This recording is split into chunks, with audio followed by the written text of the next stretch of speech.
For education, we've said a lot today, and I think we'll continue that theme about focusing on science, technology, engineering, and math. And that's really, really critical to us and the skills that we need to be able to compete. But it's also important, as I said, that not every kid is going to college, and that's okay. We have opportunities for those kids as well, but again, they need to have the wherewithal to have something to offer.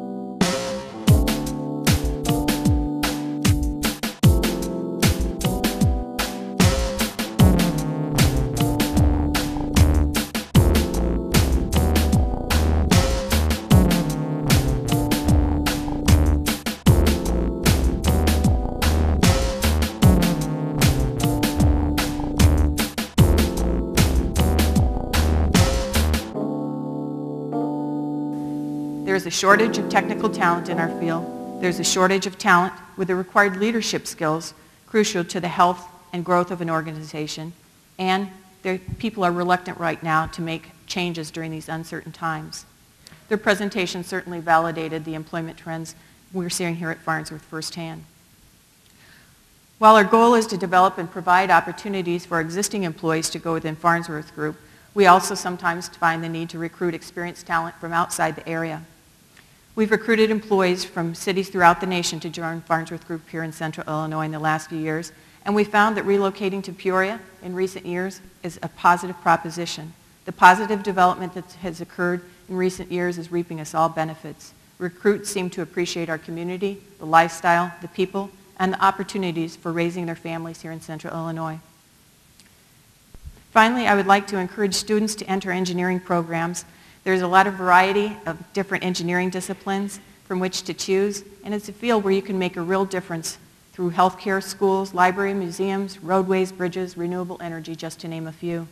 In the years to come, there will be many opportunities for engineering students, whether it's in the consulting sector or industrial sector. The demand for engineers is going to continue to increase.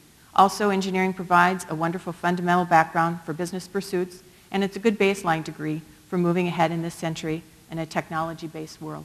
Thank you very much for the opportunity to speak with you today. Our next speaker is Ms. Kelly Voida. Ms. Voida is the talent development leader for Caterpillar, Inc., and is accountable for global recruiting and workforce planning processes. Currently, she is leading a project which is the first of multiple initiatives targeted at building a more sustainable talent pipeline for Caterpillar, Inc. She grew up in Peoria and is a graduate from the University of Illinois and Bradley University. And like our other panelists, she too also serves on a number of community boards. She will be discussing today what Caterpillar is doing to attract talent in the field of manufacturing and in some of the opportunities that are available now. Ms. Kelly Voida.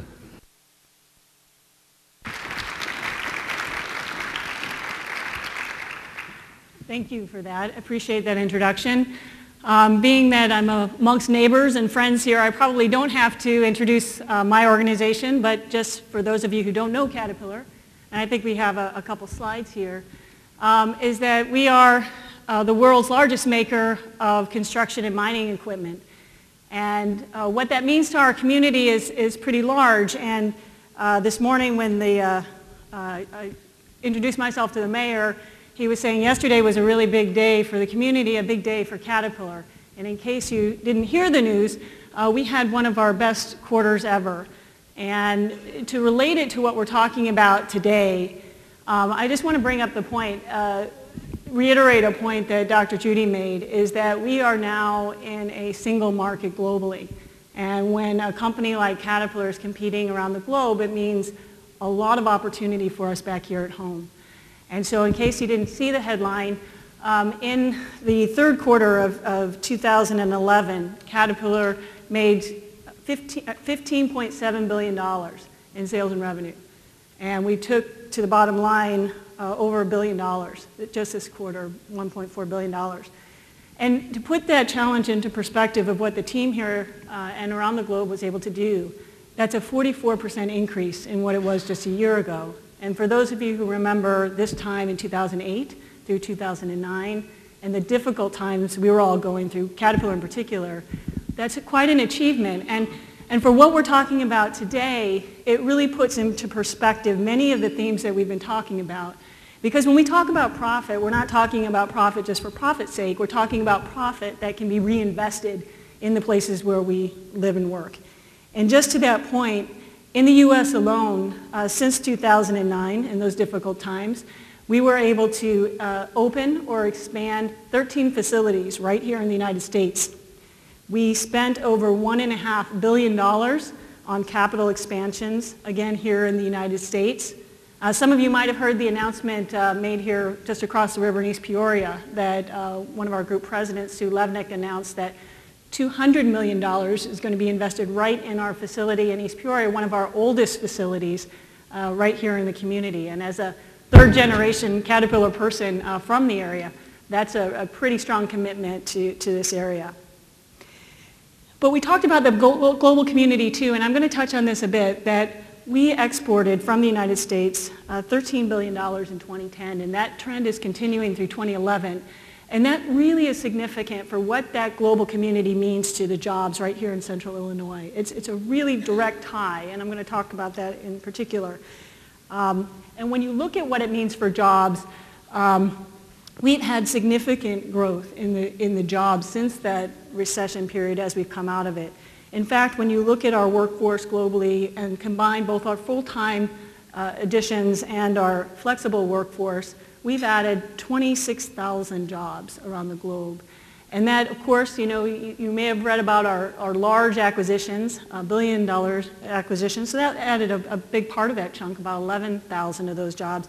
But 5,500 of those jobs were right here in the U.S. And that's a pretty significant number when you think about all the attention that jobs has. And my contention is that the best way that we can go about adding jobs is to be competitive in a global market. And I think that follows up really nicely with what Dr. Judy was saying. So if we go to the next slide here, yes, the company is hiring right here in Central Illinois. JoinTeamCaterpillar.com for anyone looking for those roles. And it's an all spectrum. So we talked about both the manufacturing traditional strengths that we've had in this community as well as the building knowledge base of graduates in engineering or marketing, accounting, whatever the professional jobs are. And we are hiring for those right now. So when we talk about the opportunities in Central Illinois for Caterpillar, we're talking about both roles in the production floor for welders, for machinists, for logistics and assembler professionals, as well as graduates in engineering and other disciplines. So that's a considerable opportunity that strength and that financial performance can allow for our employee base. And what it takes, and we've just talked about it, is both aptitude and attitude. And starting with aptitude, when we talk about STEM education and we talk about the importance of science, technology, engineering, and math, that is critically important for the complex types of jobs that we have. And those graduates are required and in shorter supply than we might think looking at the surplus of talent that we have in the marketplace. Those particular skills are much harder to find. But no matter if it's those graduates or whether it's production floor employees, we need to reemphasize to the people coming to us for work that you need to be known for something. We call it deep expertise. You need to have something that you're offering. We don't just need warm bodies. We need people who are there with a skill to offer. And that doesn't necessarily mean a 4-year degree. That can mean going to a certification program to be a machinist. And graduating from that program, whether it's a 2-year degree or it's a 4-week certification program, it gives you an opportunity to come with something to sell. And that's really important. And when we talk about attitude, that's what we're talking about, having those expectations that I'm bringing something to the table. I think we talked early on about being your own CEO and thinking about your own career. No matter what your role is, that's how you need to think about what you're bringing to the table. We talk about teamwork because it's incredibly important that people recognize when they come into the workforce, they're going to be dealing with all different types of people. Inclusion is a critical part of our workplace today. And we need to understand whether it's differences in age demographics, it's difference in ethnic backgrounds. We are looking for people who get along with others, and that's a really critical part for getting the job done, as complex as our work environments are today. And just the idea of the strong work ethic and the willingness to learn. And that's a call to educators as well as parents, that we need to make sure that in this age of instant gratification, of instant communication, that we have instilled in people the idea that you have to make an investment to have a return. And that idea that we need to be able to start somewhere and recognize we're not always starting at the top. We start somewhere and we build our expertise as we go along. So that's a really critical, important point. And as I talked to our recruiting team just yesterday, I was out with them, and whether it was the group that's recruiting for engineers on campus or the group that's interviewing for jobs on the shop floor here in Central Illinois, the theme is the same, that we need to work on the expectations as people come in and really have that willingness to come to the table ready to work, ready to learn. And that's not always something that we see in candidates. The other point I wanted to make is that when we talk about Caterpillar or we talk about the global environment today, we often put that in context as a win-lose proposition. And I think we need to start reframing that for people, that it's not always a win-lose. It can be a win-win, particularly when you think about our economic situation around the globe. We're at different points.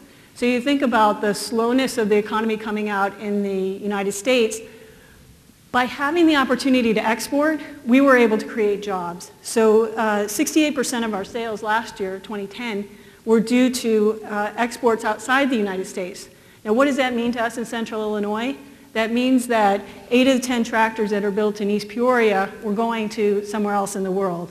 And if you've taken one of those tours out of Building SS, you can see each one of the tractor frames that come down, they have a sticker that has a flag. It's a great geography lesson. You know, what is this, where is this tractor going? And it's something that we really need to think about. It's not necessarily that sales in other parts of the world means something detrimental to our home workforce.